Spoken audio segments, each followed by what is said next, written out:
আসসালামু আলাইকুম এভরিওয়ান। কিছু কথা ক্লিয়ার করতে আসলাম। প্রায় গত বছর থেকে বেশ কয়েকজন ফটোগ্রাফার ভাইয়া নক করতেছিল।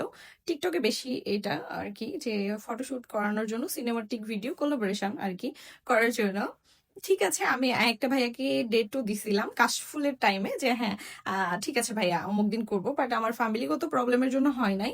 বাট ভাইয়াটা কিন্তু সেটা সুন্দরভাবে অ্যাকসেপ্ট করে নিয়েছিল যে হ্যাঁ আপু, হইতে পারে, ফ্যামিলি প্রবলেম। তো তারপরে ভাইয়াটার সাথে আমার কথা হয় নাই। কিছুদিন পরে ভাইয়া আমাদের নওগাঁরই আরেকটা আপু, আপুটার নাম হলো কথা। কথা আপুকে নিয়ে ভিডিও করেছিল।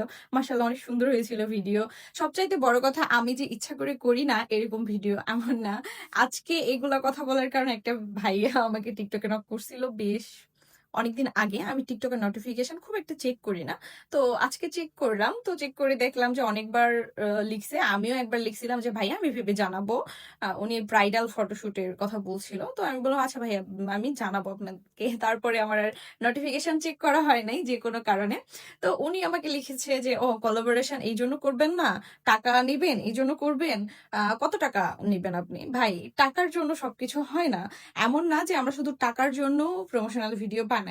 আমার ক্ষেত্রে আমি শখের বশে ভ্লগিংটা করি। আহামরি চার্জ আমি সব কারো কাছ থেকে নিয়েছি এটা বলতে পারবে না।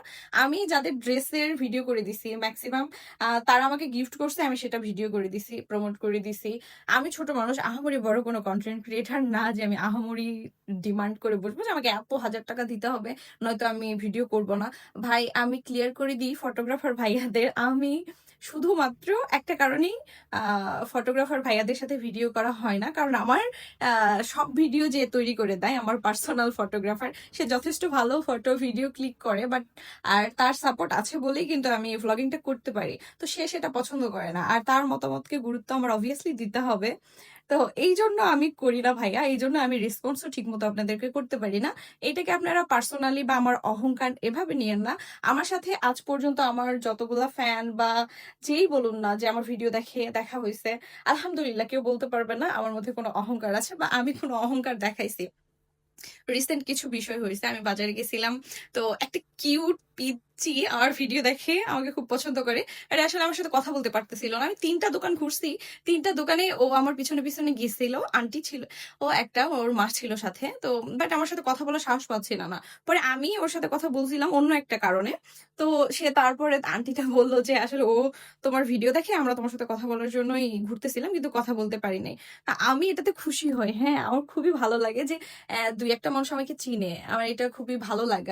আমি অনেক কৃতজ্ঞ আপনাদের প্রতি। আপনারা আপনাদের সময় নষ্ট করে আমার ভিডিও দেখেন। আমি অহংকার কেন করব? এমনও আছে যে যারা আমাকে ওইভাবে চিনতো না, হুটহাট হয়তোবা ২-১টা ভিডিও সামনে গেছে। আমার সাথে কথা বলার পর সামনাসামনি তারা আমার ফ্যান হয়ে গেছে। রেগুলার আমার ভিডিওতে লাইক কমেন্ট করে।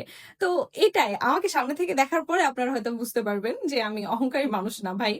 আর টাকার জন্য যে প্রফেশনে আছি এটাও না। আশা করি ভাইয়ারা বিষয়টা ক্লিয়ার হয়ে গেছেন। আমি আপনাকে ইনবক্সে বলতে পারতাম। আসলে আমি গুছায় ওইভাবে আপনাকে বুঝাতে পারতাম কিনা জানি না। আর আপনি ছাড়াও অনেকগুলা ভাইয়াও আমাকে নক করেছিল। আমি ডেট দিয়েও পারি নাই। বাট তারা কেউ এভাবে রুডলি আমাকে বলে নাই। আপনি যেহেতু বলেছেন, যাই হোক ভাইয়া, আমি কিছু মনে করি নাই। বাট আপনিও এটা জেনে রাখেন আমি শুধু টাকার জন্য যে ভিডিও করি নাই এমন না। আমার পার্সোনাল ফটোগ্রাফার পছন্দ করে না ভাই, এই জন্য আমি করি না। সবাই ভালো থাকবেন। আল্লাহ হাফেজ।